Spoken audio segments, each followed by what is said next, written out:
História do Brasil colonial. Como terminamos o nosso curso de História do Ceará, vamos continuar com Brasil colônia. A época que compreende o período de 1530 a 1822. Esse período começou quando o governo português enviou ao Brasil a primeira expedição colonizadora, chefiada por Martim Afonso de Souza. Portanto, Brasil colônia.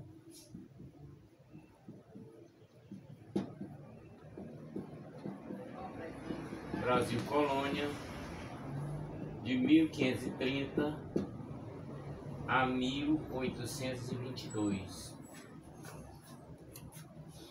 Esse período começou o grande governo português, que enviou ao Brasil a primeira expedição colonizadora, chefiada por Martim Afonso de Souza. Portanto, Martim Afonso de Souza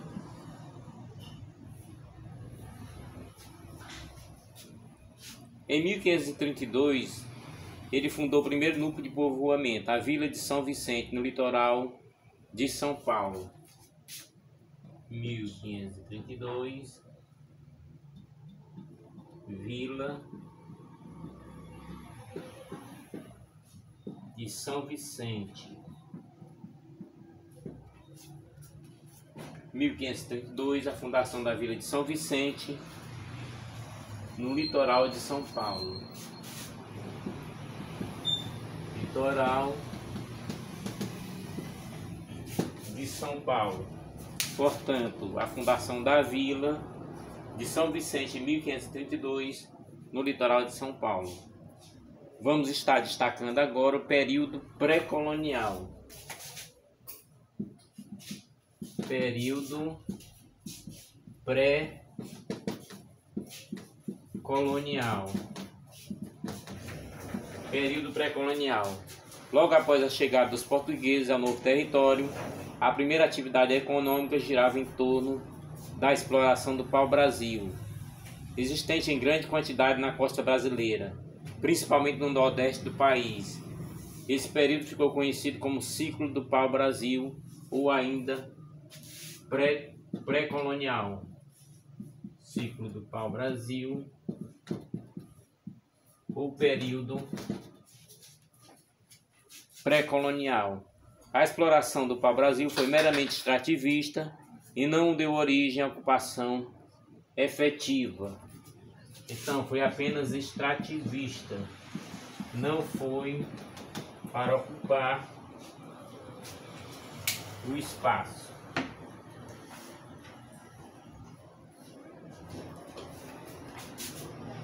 O trabalho de derrubar árvores e preparar madeira para embarque era feito pelos indígenas e uns poucos europeus que permaneciam em feitorias na costa. Explorado de forma predatória, as árvores próximas da costa desapareceram já na década de 1520.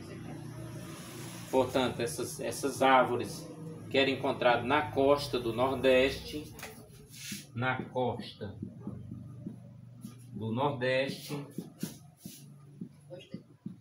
na Mata Atlântica, praticamente desapareceu. O início da colonização é o que vamos estar explorando. Várias expedições foram enviadas por Portugal visando reconhecer toda a costa brasileira e combater os piratas e comerciantes franceses. Daí vai começar o início da colonização, quando Portugal começa a se preocupar com o espaço brasileiro que estava sendo dominado principalmente por franceses.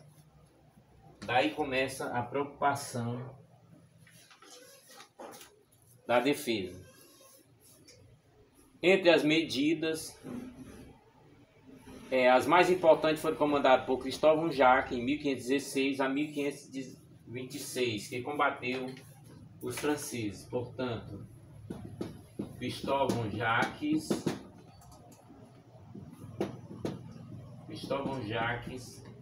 de 1516 a 1526, combateu os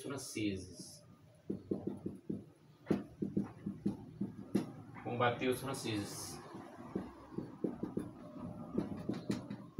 Também Martim Afonso de Souza, em 1532, combateu também a pirataria francesa. Da mesma forma, ele instalou em São Vicente a primeira povoação dotada de engenho para a produção de açúcar. Portanto, Martim Afonso, em 1532, combateu a pirataria francesa, instalou em São Vicente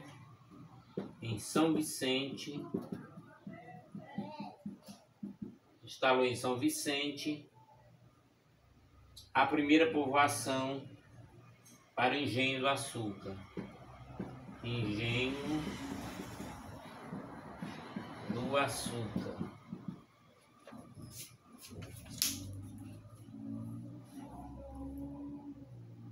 Para colonizar o Brasil e garantir a posse da terra, em 1534 a coroa dividiu o território em 15 capitanias, as capitanias hereditárias, uma tentativa de, através de donatários, ter o melhor controle sobre a terra do Brasil. Então, as capitanias eram 15 capitanias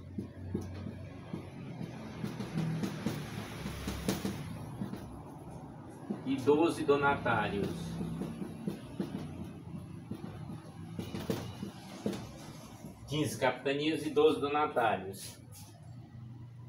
Era um imenso lote de terra que se estendia do litoral até o limite do Tratado de Tordesilhas.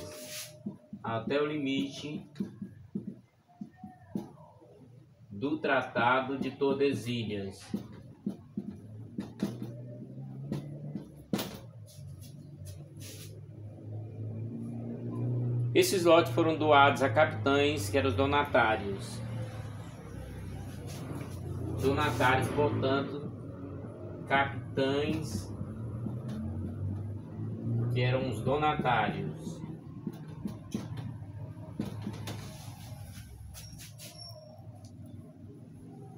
Eram pertencentes à pequena nobreza de Portugal, a nobreza lusitana, que por sua conta promovia a defesa local e a colonização.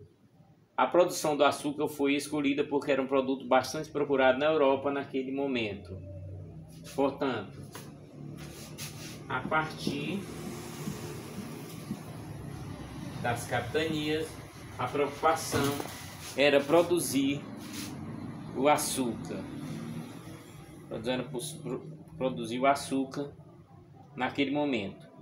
Foi no nordeste do país que a atividade açucareira atingiu seu maior grau de desenvolvimento, principalmente nas capitanias de Pernambuco e da Bahia. Pernambuco e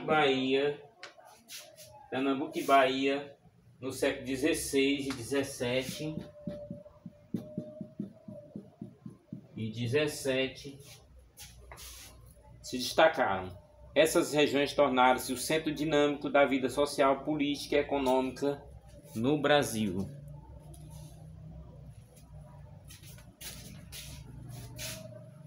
Vamos tocar agora num tema, continuando esse resumo sobre a história do Brasil, sobre o governo geral. Como as capitanias não deram bons resultados para Portugal, então Portugal parte para o governo geral.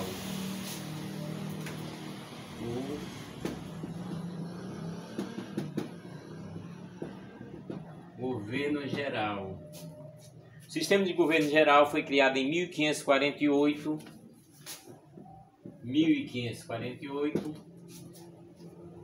pela coroa, com o objetivo de organizar a administração colonial. O primeiro governador foi Tomé de Souza. Tomé de Souza. Tomé de Souza, de 1549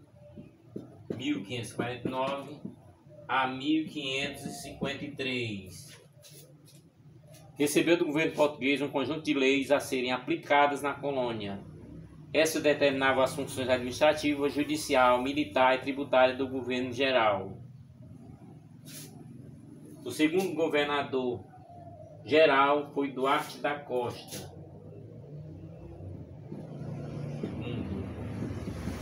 Duarte da Costa. Duarte da Costa, de 1553 a 1558.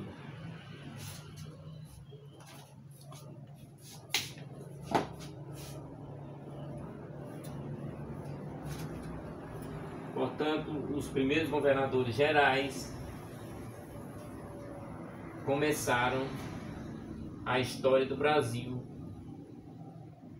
colonial, com suas realizações que depois estaremos explorando.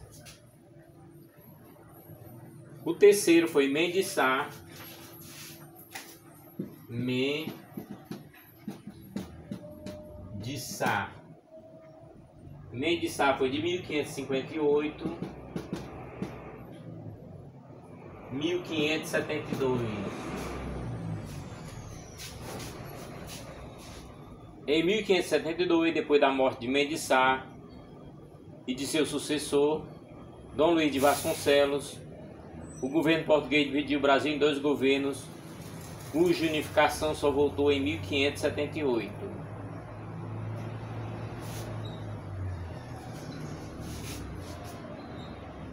Dom Luís de Vasconcelos. Depois vamos estar aprofundando o assunto. O Brasil foi dividido em dois governos. O governo do Norte, com sede em Salvador, e o governo do Sul, com sede no Rio. Então, governo do Norte, Salvador, governo do Sul, Rio de Janeiro, capital do governo do Sul. Em 1580, Portugal e todas as suas colônias, inclusive o Brasil, ficaram sob domínio da Espanha. Portanto, vamos destacar o domínio da Espanha em 1580. Vamos anotar e vamos falar como foi que o Brasil se portou diante do domínio espanhol. Portanto, 1580,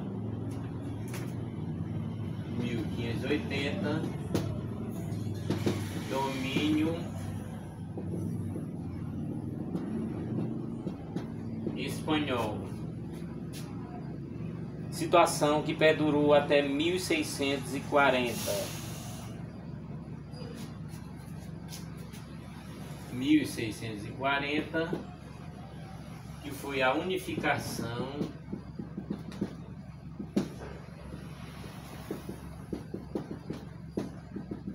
ibérica.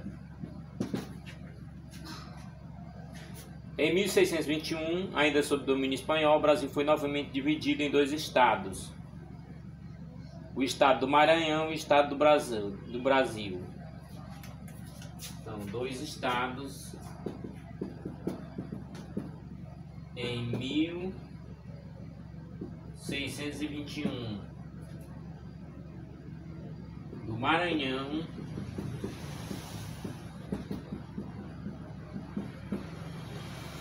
e do Brasil.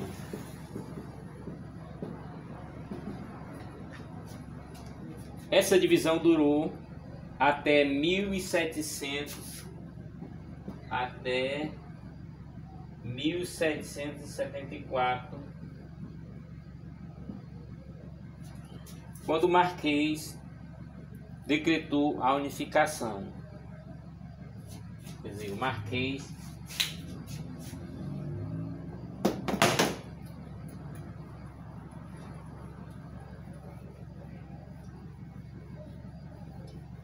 de Pombal decretou a unificação. Portanto, vamos anotar. Marquês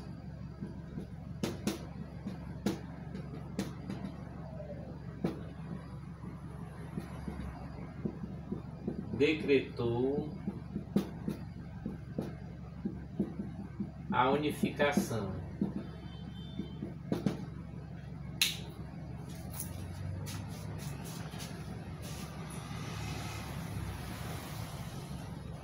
A formação social do Brasil colônia.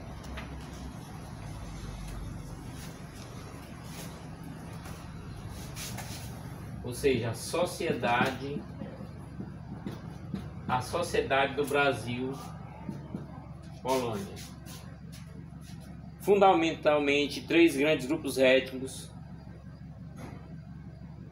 o indígena, o negro africano e o branco europeu, principalmente português, entraram na formação da sociedade colonial brasileira. Ou seja, o indígena,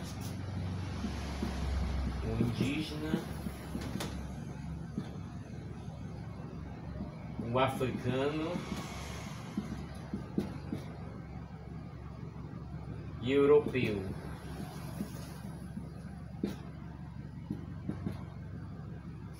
Entraram na formação da sociedade colonial brasileira. Os portugueses que vieram para o Brasil pertenciam a várias classes sociais em Portugal. A maioria era formada por elementos da pequena nobreza e do povo. Também é preciso ter em conta que as tribos indígenas tinham línguas e culturas distintas. Algumas eram inimigas entre si, e isto era usado pelos europeus quando desejavam guerrear contra os portugueses. Da mesma forma, os negros trazidos como escravos da África possuíam crenças, idiomas e valores distintos, e não constituíam um povo homogêneo. No entanto, tudo isso foi sendo absorvido pelos portugueses e indígenas. No Brasil colônia, o engenho era o centro dinâmico de toda a vida social. Isso possibilitava o senhor da casa grande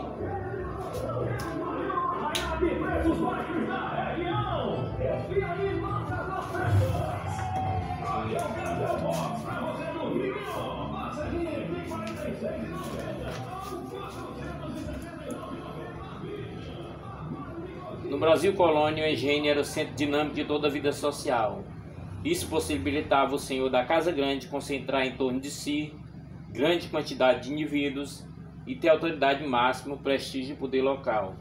Em torno do engenho viviam os mulatos, geralmente filhos dos senhores, com negras escravizadas, padres e negros escravizados, o feitor, o mestre do açúcar, os trabalhadores livres, etc. Ameaças ao domínio português. Nos primeiros anos, logo depois da descoberta, a presença de piratas e comerciantes franceses no litoral brasileiro foi constante. E é muito importante anotar esses episódios.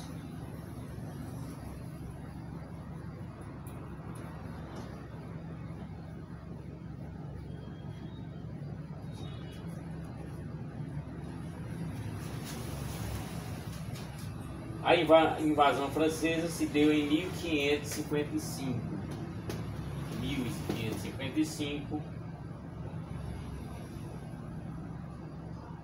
Invasão francesa.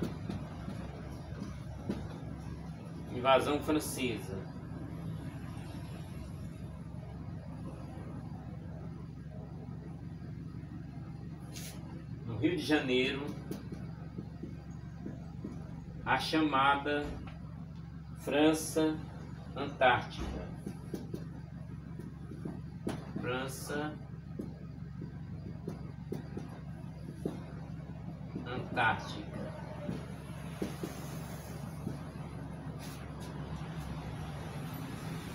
Na verdade, foram expulsos em 1567.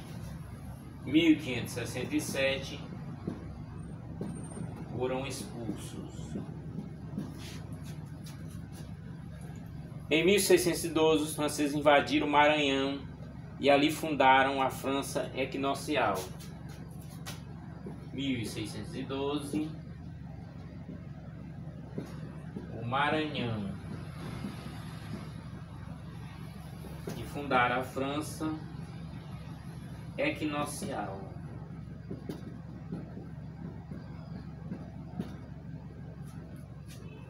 A povoação de São Luís, onde permaneceram até 1615, quando foram novamente expulsos. 1615, eles foram expulsos do Maranhão. Os ataques ingleses no Brasil se limitaram a assaltos de piratas e corsários, que saquearam alguns portos, invadiram a cidade de Santos e Recife, e o litoral do Espírito Santo. Quer dizer, os ingleses se limitaram a assaltos de piratas e corsários.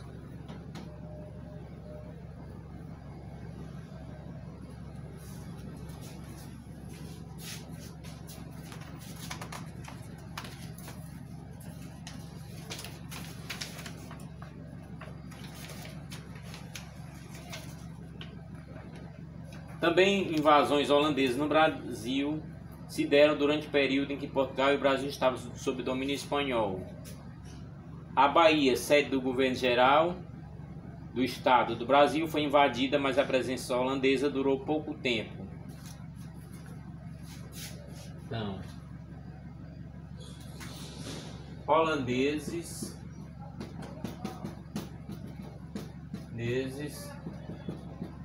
na Bahia, 1624, 1625.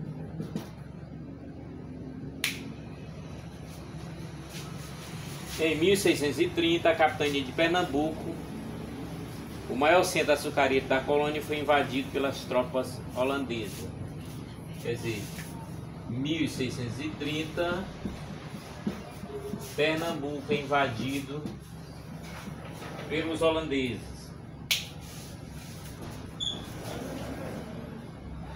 A conquista foi consolidada em 1637 com a chegada do governante holandês, o conde Maurício de Nassau. Em 1637,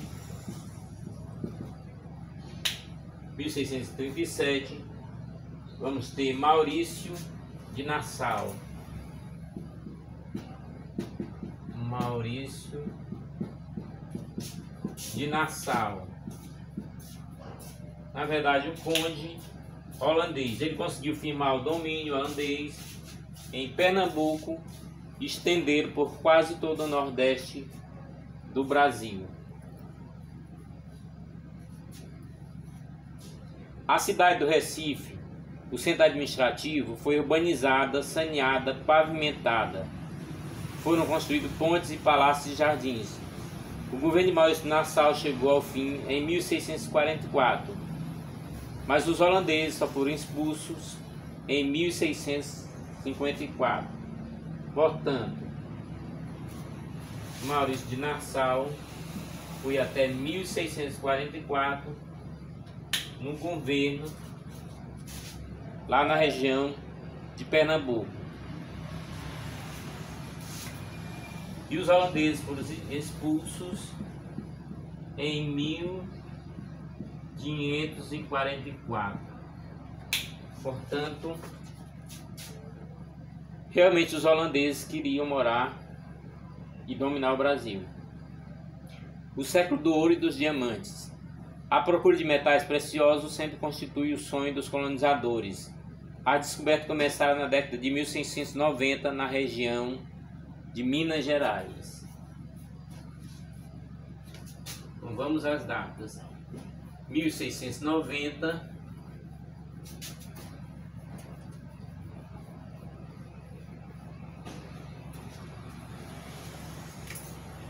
1690, 1690, na região de Minas Gerais.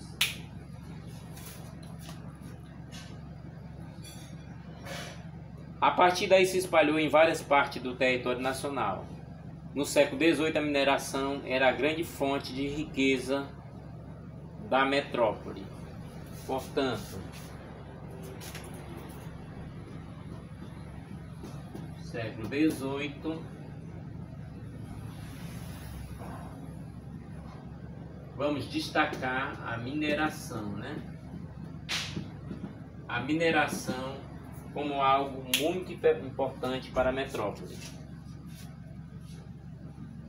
O ciclo do ouro e do diamante foram responsáveis por profundas mudanças na vida do Brasil colônia, com o crescimento urbano e do comércio. A nossa história colonial vai se estender até a crise do sistema colonial. Em 1640, as rendas do Brasil e do comércio brasileiro eram essencial para Portugal. Por isso passou a exercer um controle mais rígido sobre a arrecadação de impostos e as atividades econômicas, chegando a proibir comércio com os estrangeiros. O descontentamento com a política econômica da metrópole fez surgir algumas revoltas, entre elas Revolta de Beckman, no Maranhão, 1684. 1684, tem a Revolta de Beckman.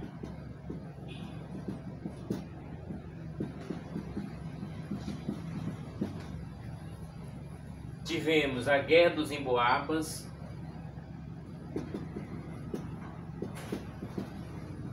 Guerra dos Emboabas, 1708, 1709, Guerra dos Mascates, em Pernambuco, em 1710. Portanto, Guerra dos Emboabas em Minas Gerais, Guerra dos Mascates em Pernambuco. Depois a gente vai estar explorando essas guerras. Guerra dos Mascates em 1710 em Pernambuco. Portanto, a história do Brasil vai se desenrolando até a República, quando então chegaremos aos dias atuais. No final do século XVIII, teve início os movimentos que tinham como objetivo libertar a colônia do domínio português. Portanto, liberdade do domínio português era o que o nosso país aspirava no século XVIII. Éramos colônia e queríamos a liberdade através da Inconfidência, Confidência Mineira, Confidência Mineira, 1789.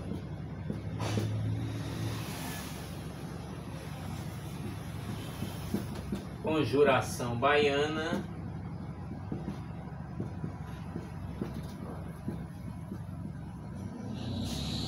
1798. No início do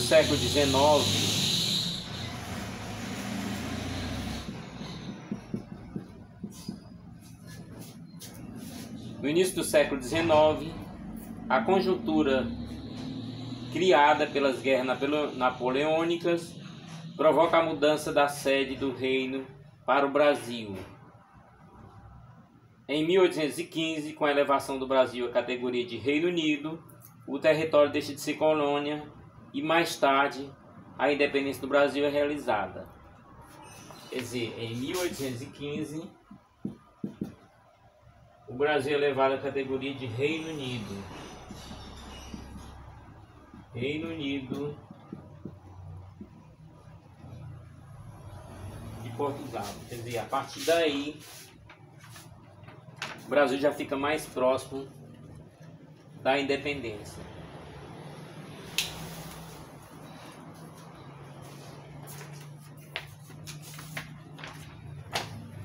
Agora vamos tocar numa temática. Na temática, já fizemos o resumo até aí, no Reino Unido. Vamos à temática, aprofundar um pouco mais sobre as capitanias.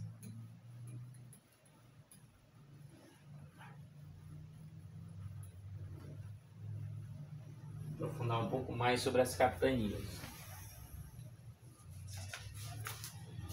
As capitanias eram hereditárias por um sistema administrativo implementado pela coroa portuguesa no Brasil em 1534. Portanto, voltamos no tempo para 1534. As capitanias, né?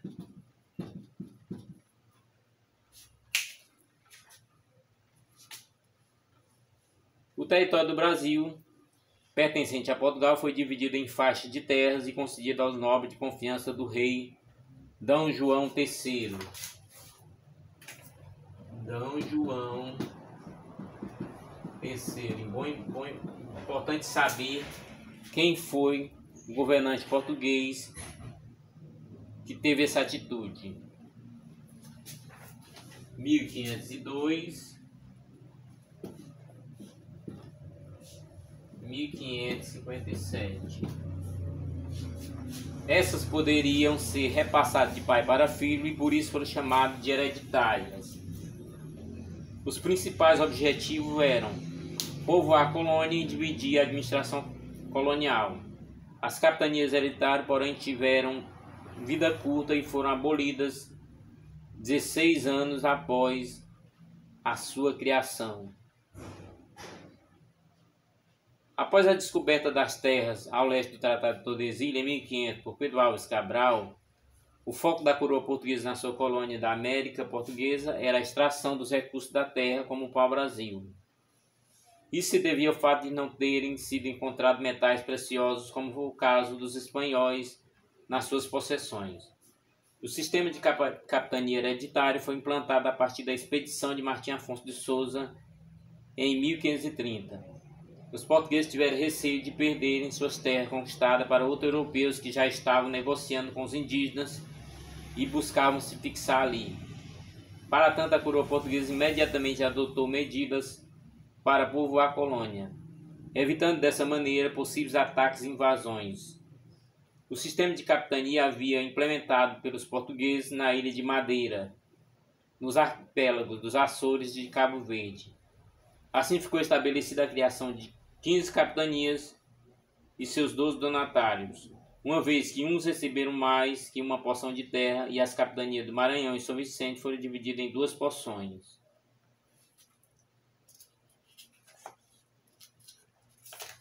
Portanto, as capitanias estavam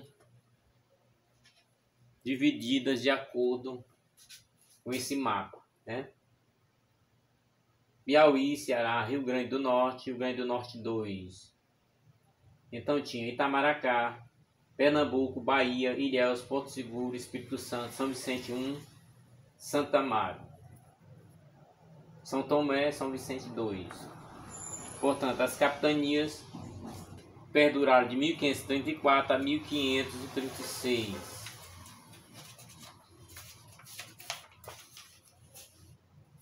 Cada um dos donatários, a capitania do Maranhão, João de Barro e Aires da Cunha, Fernando Álvares de Andrade. Capitania do Ceará, Antônio Cardoso de Barros. Capitania do Rio Grande, João de Barro e Aires da Cunha. Capitania de Itamaracá, Pero Lopes de Souza.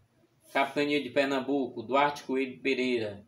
Capitania da Bahia de Todos os Santos, Francisco Pereira Coutinho.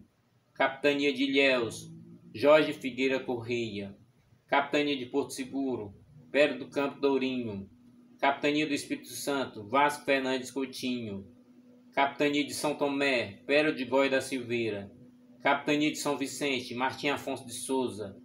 Capitania de Santo Amaro, Pero Lopes de Souza. Capitania de Santana, Pero Lopes de Souza. Então vamos estar colocando aqui direitos, né? Direitos e obrigações. Direitos e obrigações do donatário. O donatário era o capitão da capitania. Capitão da capitania. O rei Dom João III concedeu as terras para nobres de sua confiança. Cada capitão donatário era considerado autoridade máxima, ficando responsável por povoar, administrar, proteger o território, fundar vilas e desenvolver a economia local. Por sua parte, a coroa portuguesa não dava nenhuma ajuda financeira aos donatários para esse empreendimento. O donatário, por outro lado, possuía alguns privilégios jurídicos e fiscais, como escravizar indígenas, cobrar tributos e doar lotes de terra não cultivadas, sesmarias, explorar a região e usufruir de todos os seus recursos naturais, onde uma porcentagem pertencia à coroa, desde animais, madeiras e minérios. Portanto, os lotes de terra eram chamados de sesmarias. Sesmarias, para que não se esqueçam desses detalhes. A despeito de possuir grande poder, as capitanias não pertenciam ao donatário, e sim à coroa portuguesa, que cobrava um imposto denominado dízimo, ou seja, 10% da produção da capitania. No entanto, o sistema de capitania sofreu com a falta de recursos. Algumas foram abandonadas e em outras jamais seus donatários estiveram ali. Igualmente sofreram ataques indígenas, os quais lutavam contra a invasão de suas terras. Dessa maneira, o empreendimento das capitanias hereditárias fracassou. Somente duas foram bem-sucedidas. A capitania de Pernambuco, comandada por Duarte Coelho, responsável por introduzir o cultivo da cana-de-açúcar. Portanto, vamos destacar as duas capitanias que realmente deram resultado.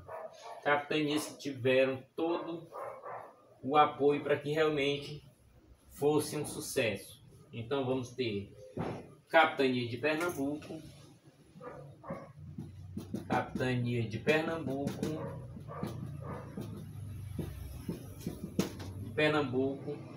Duarte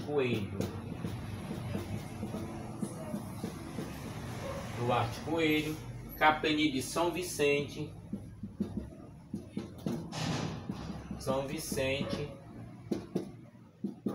Pernambuco, São Vicente, por Martim Afonso de Souza.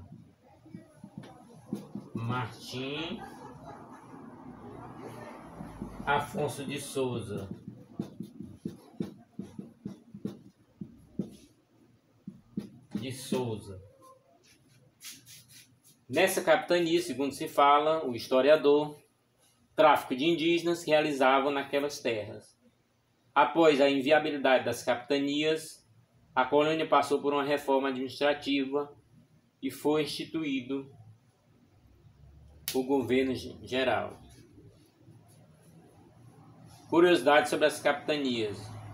As capitanias hereditárias impulsionaram o crescimento das vilas, que aos poucos se transformaram em províncias e mais tarde constituíram alguns estados brasileiros. A herança do sistema de capitanias hereditárias pode ser sentida até hoje através do coronelismo e das famílias, que seguem mantendo poder em certos estados. Martim Afonso de Souza permaneceu pouco tempo em sua capitania, pois foi deslocado para ocupar um posto nas Índias. Quem administrou a terra foi sua esposa, Ana Pimentel. Portanto, a história continua.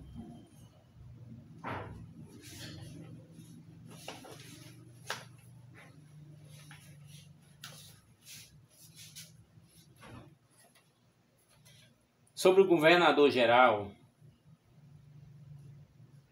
seria responsável pelo desenvolvimento econômico da colônia, desde a criação de engenhos, administração e proteção de terra, inserção dos indígenas na população, dentre outros. Já citamos os governadores gerais, então vamos descrever um pouco sobre eles. Os 3 primeiros governadores gerais que administraram Brasil colônia foram Tomé de Souza, de 1549 a 1553, Duarte da Costa, de 1553 a 1558, Mendes Sá, 1558 e 1572. A administração de Tomé de Souza iniciou o processo de restabelecimento da coroa portuguesa na terra brasileira. Por seguinte, Duarte da Costa entrou em diversos conflitos com os indígenas. Por outro lado, Mendes Sá aproveitou para se aproximar do índio e utilizá-lo como força para combater os franceses invasores.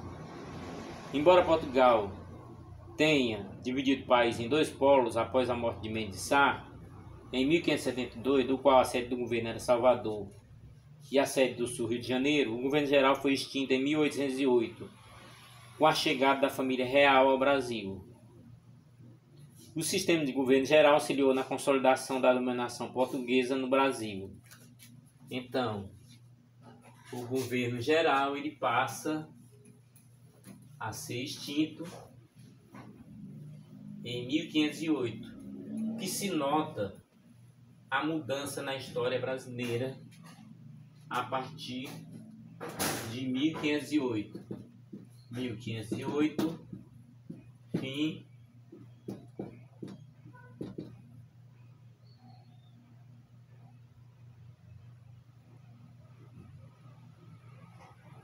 do governo geral.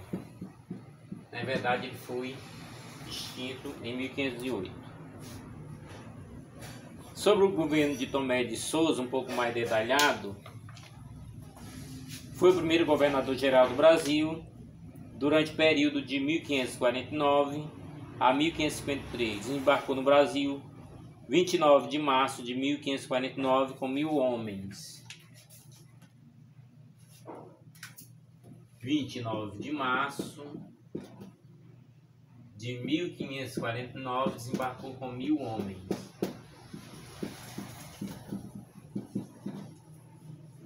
Sendo alguns jesuítas, do qual se destaca o padre Manuel da Nóbrega. Padre Manuel da Nóbrega. A importância dos jesuítas aqui no Brasil. O trabalho dos jesuítas no Brasil foi de catequizar os índios que aqui estavam, transformá-los em cristãos. No posto de primeiro governador-geral do Brasil, fundou a cidade de Salvador,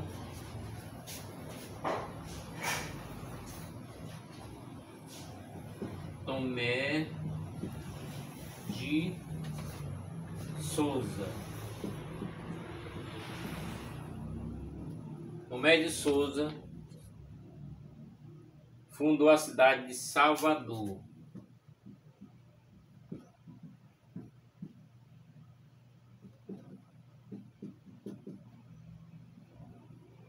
Fundou a cidade de Salvador, a mando do rei Dom João III.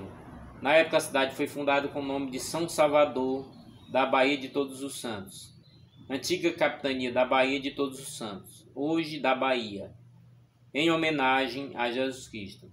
Essa foi a primeira capital do Brasil e sede da administração colonial portuguesa. Governo geral e vice-reinado durante o período de 1549 a 1763.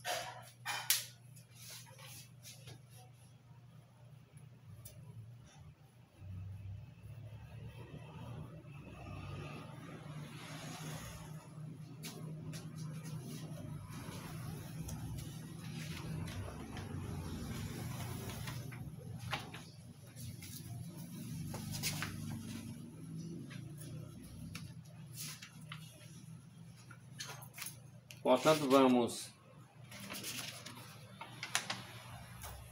finalizando, né?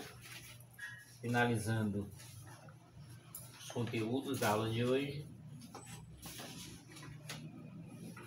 E vamos continuar na próxima aula. Lembrando que esse conteúdo está todo atualizado, né? Está todo atualizado. E vamos finalizar falando um pouquinho sobre o Tratado de Tordesilhas, que foi citado na aula. O Tratado de Tordesilhas foi um acordo entre o Reino de Portugal e o Reino de Castela, celebrado em 7 de junho de 1494 na cidade de Tordesilhas, na Espanha. Portanto, esse Tratado de Tordesilhas,